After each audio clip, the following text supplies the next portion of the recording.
So I've been developing my robot boxing game Circuit Clash in Roblox now for about 6 months, without counting my year-long hiatus. The game has been coming out great, but it's still missing one very important feature that every boxing game kind of needs, which is a health and damage system. I figured this would be pretty easy to implement since it's just some numbers to keep track of, right? How hard can it be? That's what I told myself 2 months ago. So what went wrong? Well, first, let's go back to the beginning. For this next update to Circuit Clash, I knew that I wanted to add a health system, specifically a system where each robot part has its own health. This way, we could do some cool things like debuffs if a part gets damaged too much, making some parts stronger than others, and most importantly, destruction moves. These would be moves a player could do to essentially destroy or even rip off one of the opponent's parts, like Mortal Kombat, but with robots. Now originally, my plan for the health system was to simply store a number value for each body part, and when an enemy lands an attack on you, we do some simple math to calculate how much damage the attack should deal, and we subtract that damage from the health of the part they hit. This is a very simple system on the surface, and many single-player games take this approach, with an emphasis on single-player games. We'll come back to that later. My first implementation of the health system was very basic, and pretty much followed exactly what I explained earlier. We had a local script that applied the starting health to each player, and the script would get the damage from any attack and subtract that value from the player's health. At first, I was pretty satisfied with what I was seeing. It was a basic health system and it did the job that it was supposed to. But I wasn't prepared for all of the issues I was about to face. To understand where everything went wrong, let's quickly go over how games work on your device versus the game's server. Don't worry, I'll try to make this quick.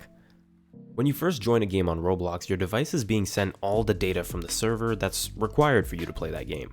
This includes models, textures, and any code that needs to be run on your device. Your device loads everything that's necessary and sends the server some information about your device, like your IP and what server you're playing on. During the game, your device will run local scripts, which are scripts that are run directly on your device, usually used for things like user interfaces or input controls or anything else that would need to happen only on your device. The server runs server scripts to control things like game mechanics, round systems, and ideally health systems. Your device and the server are constantly talking with each other to keep things up to date. For example, the number you see on your health bar is being given to you by the server. Sometimes your device will try to predict this number before the server even gives it to you, so there's no delay, which is why when you're lagging, you can sometimes see your health jump back up or back down from something that happened on your computer that didn't actually happen on the server. Pretty much, the server holds the truth of everything that should be happening in game. We also call any player device the client. So now, let's look at how my health system was originally made and what exactly went wrong. Instead of letting the server control the health and update the client on what's going on, I made the mistake of letting the client, or the player's device, control everything related to their health. This comes with some major problems that I noticed essentially right away, including one huge problem that led me to changing every system in my game. The first issue I noticed was an issue called desync. Desync happens in many games when one client thinks something happened, like the enemy losing 15 health, while another client thinks something else happened, like the enemy not taking damage at all. This can happen if one of the clients is lagging a lot, which can cause packet loss, where data is essentially lost while being transferred from the client to the server, or the other way around. The effects of this is that the client ends up holding the truth for all of the health in the health system I made. So what happens as a result is the client ends up lying to the server about what's happening. And this can cause all sorts of weird issues, like damage not going through or damage just being completely dropped. Since the system I made relies on the client for health information, this can cause really bad desync, because the server isn't holding any of the values. Only the laggy and unstable clients have the health values, which makes them get lost or even confused sometimes. Of course, for a competitive boxing game, this is bad on its own, but the next big issue with this old system is the lack of server control. If the server doesn't have the health values, then we can't add features like shields, armor, or other health-based features because the server constantly has to ask the client for the health. All of these features would need to be added to the client, which makes our original desync problem even worse. But the biggest problem this system introduced, which caused me to rewrite almost all of my game's code, is cheating. Remember that the player's device holds all of the true health values in the old system. For single player games, this is fine because all of the code is run on your system and you're never really interacting with any multiplayer server, so it's fine if the health is on your system.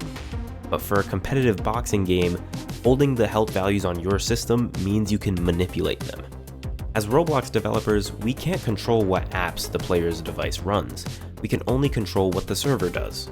So a cheater could run a hacking client that reads the memory of the Roblox game and changes the stored health values since they're all stored on the device and the server doesn't care about them. This means that any player could easily make themselves invincible, change the health of others, and essentially never lose a match because of it.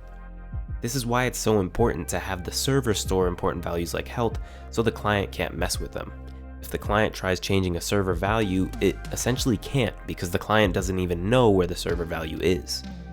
Now, once I realized this issue, I started to see how many important systems were being stored on the client in my game. Things like hit detection, punch cooldowns, attack speeds, etc. With these crucial combat systems in place that were being stored on the client, I know I had to go back and reprogram things, so I definitely had my work cut out for me.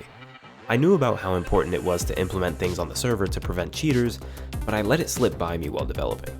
So now I essentially had to make my game as cheat-proof as possible, starting by revamping the prototype health system. Revamping the code for my health system took a while.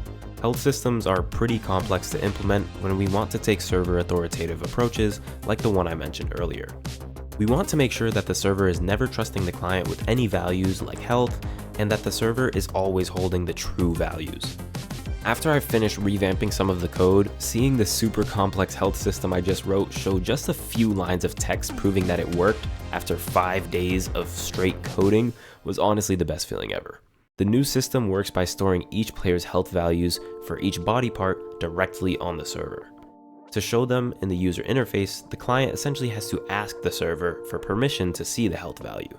This system is much stronger since cheaters don't have any way of adjusting the health values themselves, since the actual values are always on the server, and the client only has permission to ask for what it is currently and not the value itself. But of course, I did want a cool way to show the health of each body part to the player. I decided that I didn't want the game to use normal health bars like most games, but instead I wanted to show the player a visual of their bot's health status.